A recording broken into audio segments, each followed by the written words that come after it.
Ok? Au lieu de Jean 8, 31, 32, c'est Jean 8, 31. Jésus donc dit aux Juifs qui avaient cru en lui, si vous persévérez dans ma parole, vous êtes vraiment mes disciples. Le texte 32, Dieu voulant, on pouvait le décoder dimanche prochain. Nous avons elegen aun o Jesus postus pepiste kotas auto ludaius ean imeis meinete en tologo to emo aletos matetai mu este.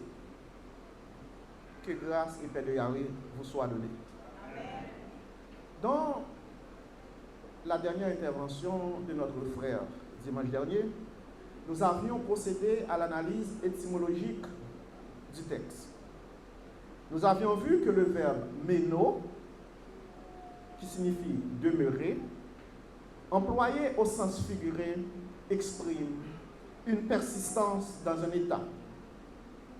C'est le fait de s'attacher à la parole, c'est-à-dire à l'enseignement de la doctrine. Car la constance dans l'adhésion morale accordée aux 4 éléments de l'Évangile, c'est rester fidèle à la foi de Christ.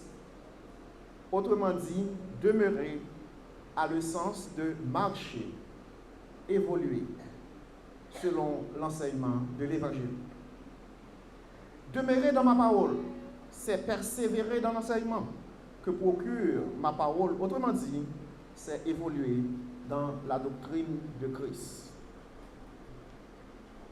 Notre foi se consolide par la persistance dans l'enseignement de l'Évangile.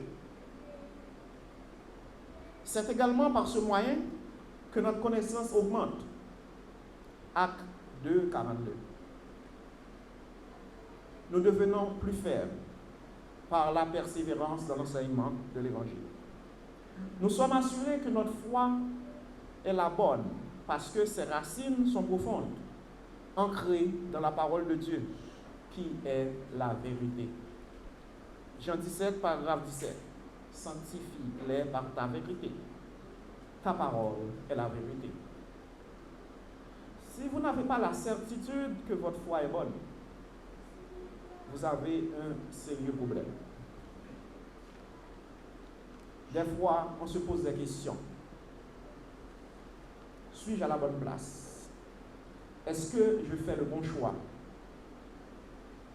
Je pense que c'est normal de se questionner. Parce que nous tous, nous aimerions être à la bonne place au dernier jour. Je crois que tout le monde ici ce matin, si vous faites le déplacement, vous avez un but particulier. Ce n'est pas pour rien que vous laissez votre lit douillet pour venir ici ce matin. Comme vous pouvez le constater, il fait beau, le soleil luit, il fait chaud. Vous pouviez être au parc à ce moment, à la piscine, mais vous avez fait le choix de venir ce matin adorer le Seigneur. C'est parce que vous avez la foi. C'est juste une question de temps avant que vous ne disparaissiez, c'est-à-dire abandonner la foi si vous n'avez pas la foi de Christ. Parce que vous n'êtes pas un vrai disciple. Puisque le vrai disciple se nourrit aucun doute à propos de l'authenticité de sa croyance. Si vous ne croyez pas, vous êtes appelés à mourir dans vos péchés. Jean 8, paragraphe 24. C'est pourquoi je vous ai dit que vous mourrez dans vos péchés. Car si vous ne croyez pas que moi, je suis, vous mourrez dans vos péchés. C'est la parole du Seigneur. Une foi faible, vacillante, ne pourra pas vous conduire au salut. Dans tout ce que vous entreprenez dans votre vie, Si vous ne croyez pas, vous ne réussirez pas. C'est la loi de la vie. On doit avoir la foi dans ce qu'on fait dans la vie. Le doute, le manque de confiance conduisent à la défaite, à l'échec. Le Christ a dit, si vous ne croyez pas que moi je suis, vous mourrez dans vos péchés. La foi de Christ, mes chers amis, conduit au pardon de vos péchés. Si vous ne croyez pas que Christ est Yahweh, venu sous une forme humaine, vous mourrez dans vos péchés. Car il n'y a que le sang de Christ qui puisse vous laver de vos péchés. Rien d'autre. Chers amis, nous qui avons accepté les 4 éléments de l'Évangile, devons persévérer dans l'enseignement de la parole afin de modeler notre conduite suivant ce que Christ a ordonné. Ce n'est pas seulement le fait d'accepter les 4 éléments de l'Évangile qui va vous procurer le salut. Ça, c'est le premier pas. Il faut vous investir dans l'enseignement pour recevoir la nourriture solide qui vous permettra de rester en bon terme avec la doctrine de Jésus-Christ. Le vrai disciple, mes chers amis, est celui qui met en application le commandement de Christ. Le vrai disciple n'est pas celui qui le déclare, mais plutôt celui qui le montre à travers ses actes, son comportement, son langage. Ce n'est pas pour rien qu'on dit qu'il est mieux de prêcher l'Évangile par la façon dont nous nous comportons dans la société que par la parole. Car notre façon de nous comporter en société nous juge. C'est bien important de rester ferme et droit dans l'enseignement pour qu'on soit un modèle aux yeux de tout le monde, surtout aux yeux de ceux qui sont à l'extérieur de l'Église. Le vrai disciple est celui qui met en application les commandements de Christ. J'ai dit les commandements de Christ, pas les commandements de Moïse comme on avait vu ce matin. Le vrai disciple n'est pas celui qui le déclare, mais que celui qui montre vraiment dans toutes ses actions. Ne me dis pas qui vous êtes. Laissez-moi voir qui vous êtes par vos actions. C'est facile de dire je suis ceci, je suis cela. Mais en réalité, vos actions vous jugent. Le vrai disciple, aléthos, de manière vraie, est une personne indulgente qui pardonne aux autres leurs offenses. Comme vos pères célestes, votre Père céleste, mes chers amis, vous a pardonné. Pardonnez-vous les uns les autres. Matthieu 6, paragraphes 14 et 15. Car si vous pardonnez aux hommes leurs offenses, votre Père céleste vous pardonnera aussi. Mais, s'il ne vous pardonnerez pas aux hommes votre offense, votre Père ne pardonnera pas non plus nos offenses. Les mêmes propos sont inscrits en Marc 11, paragraphe 25-26. Lorsque vous êtes debout pour faire votre prière, si vous avez quelque chose contre quelqu'un, pardonnez, afin que votre Père qui est dans les cieux vous pardonne aussi vos offenses. Si vous ne pardonnez pas, votre Père qui est dans les cieux ne vous pardonnera non plus vos offenses. C'est la condition sine qua non pour obtenir pardon auprès de Yahweh. Pardonnez d'abord votre prochain. Le pardon vient du grec he haphesis. Il est de la famille sémantique du verbe aphiemi, qui est formé de 2 mots. apo, qui signifie loin d'eux, qui évoque une idée de séparation, et du verbe yemi, qui signifie envoyer, jeter. Lorsque vous pardonnez, mes chers amis, vous prenez la faute, la transgression, vous l'envoyez le plus loin possible de vous, et surtout de votre mémoire. Ainsi loin pour ne plus vous en souvenir. Vous vous en séparez de manière définitive. Vous l'oubliez. La question qu'on se pose, est-ce facile de pardonner quand quelqu'un vous fait du tort? Est-ce facile d'oublier quand quelqu'un vous fait du tort? J'en suis sûr que vous allez me répondre non. Mais un chrétien, le vrai, doit apprendre à pardonner. Même si ce n'est pas facile, avec l'esprit de Yahweh en vous autres, vous pouvez vous arriver. Vous pouviez pardonner vos prochains. Alors, en Matthieu 18, paragraphe 21-22, alors Pierre s'approchait de lui, dit: Seigneur, combien de fois mon frère péchera-t-il contre moi et lui pardonnerai-je? Sera-ce jusqu'à 7 fois? Jésus lui dit: je ne te dis pas jusqu'à 7 fois, mais jusqu'à 70 fois 7 fois. Vous voyez, c'est un exercice continuel. Pardonner. Est-ce qu'il y a une dérogation à la règle de Marc 11, paragraphe 25, qui stipule cette règle? Si vous ne pardonnez pas, votre Père qui est dans les cieux ne vous pardonnera pas non plus vos offenses. Il n'y a aucune dérogation à cette règle. Vous ne pardonnez pas pour quelque raison que ce soit. Dieu ne vous pardonnera pas non plus. C'est clair et net. Je sais, ce sujet, à savoir le pardon, ça fait couler beaucoup d'encre. À chaque fois qu'on touche ce vocable, à savoir le mot pardon, je sais que vous auriez d'envie de poser des questions. Mais quoi que vous pensiez, il est clair et net. Pardonner, c'est oublier.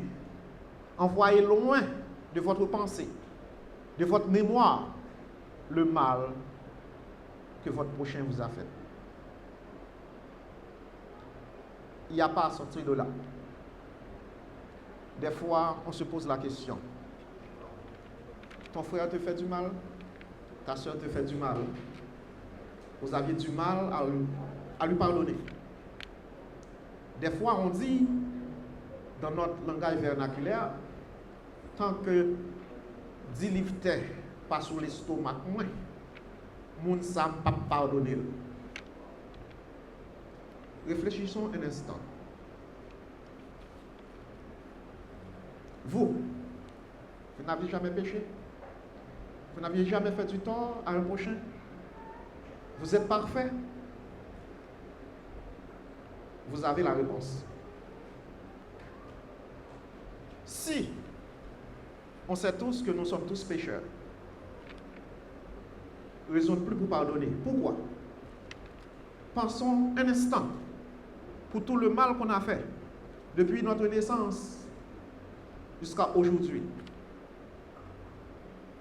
Yahweh nous pardonne.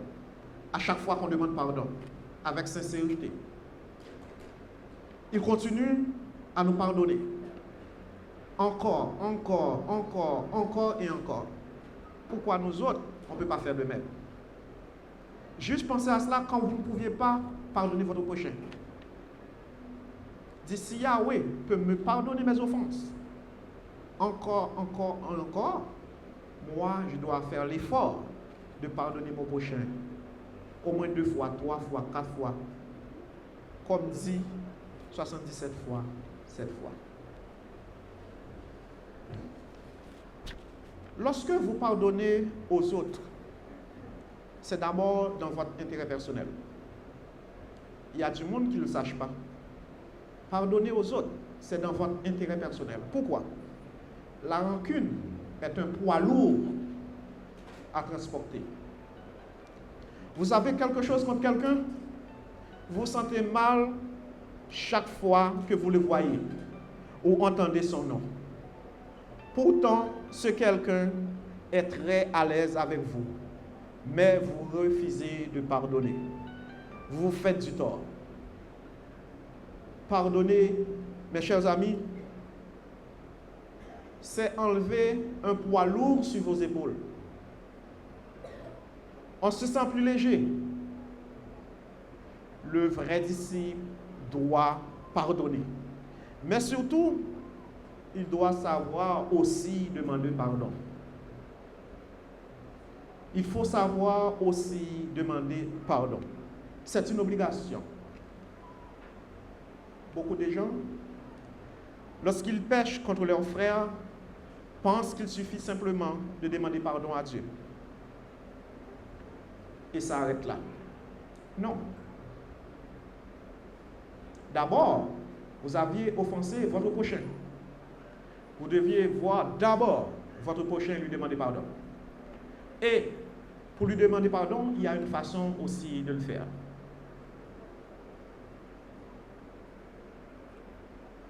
C'est facile de demander pardon à Dieu qu'on ne voit pas.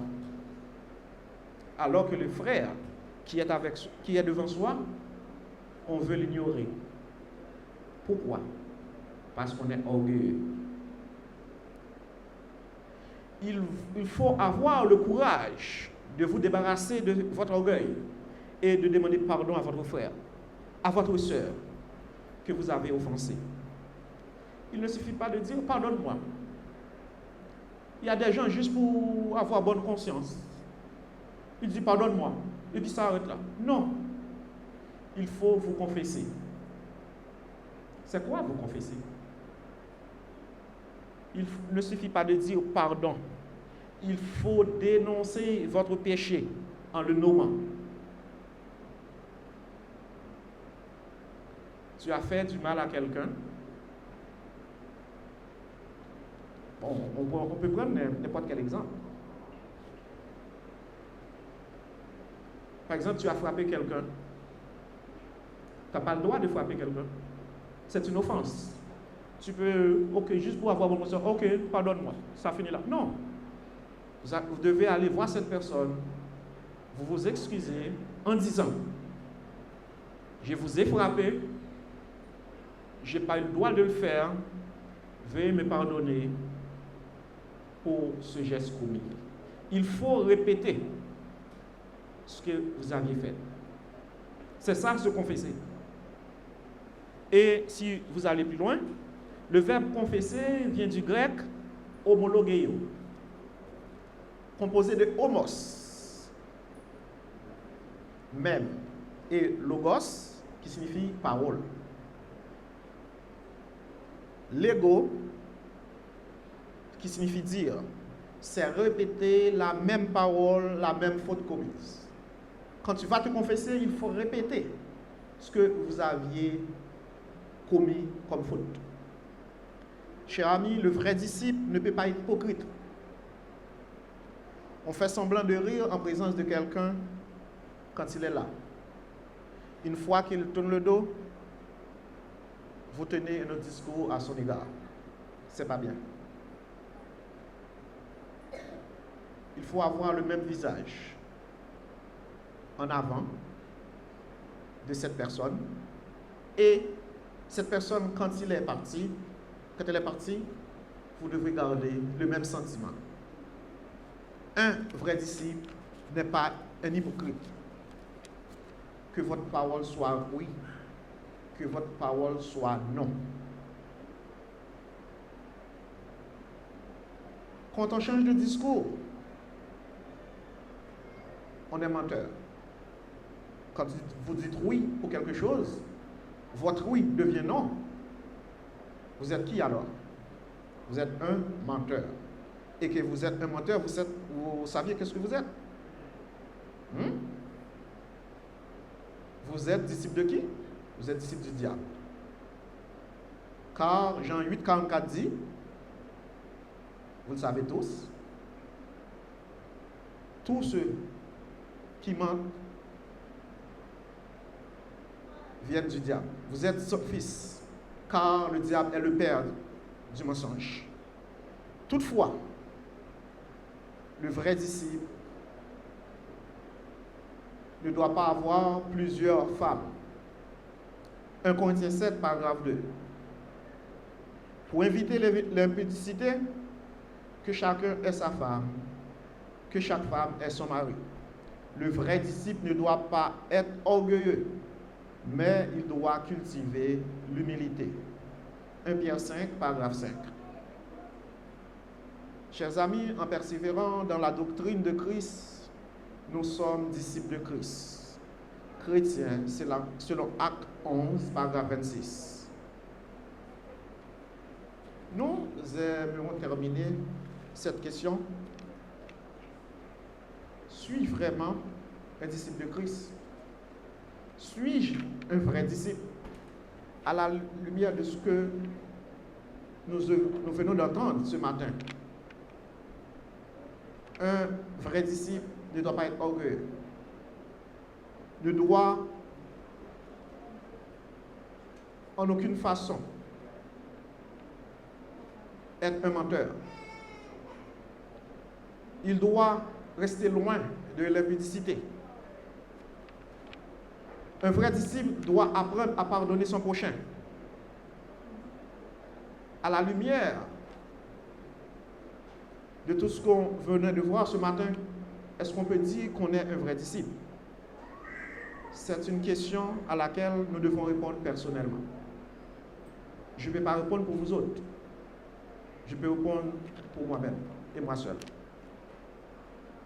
Nous connaissons notre cœur, nos actions. Peut-être un vrai disciple, pour être un vrai disciple, dis-je bien, nous devons confesser nos péchés à nos frères, à nos sœurs. Le cas échéant, et ne plus continuer à pratiquer les mêmes choses. Pour vous qui n'êtes pas encore disciple, il faut accepter les 4 éléments et vous faire baptiser dans l'eau pour pardonner vos péchés. Je sais que ce n'est pas facile d'être un disciple de Christ.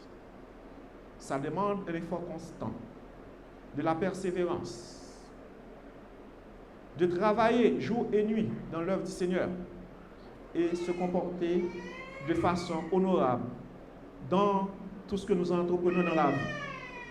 Que ce soit à la maison, dans la rue, au travail, n'importe où on se trouve en société, on doit être un modèle pour tous ceux qui nous regardent. Demeurer en Christ. Comme nous venons de voir, pour demeurer en Christ, il faut écouter ses commandements, ses préceptes, et vivre selon sa volonté. Nous allons nous arrêter là ce matin, comme vous je vous ai promis. On n'est pas long ce matin. Que Dieu vous bénisse.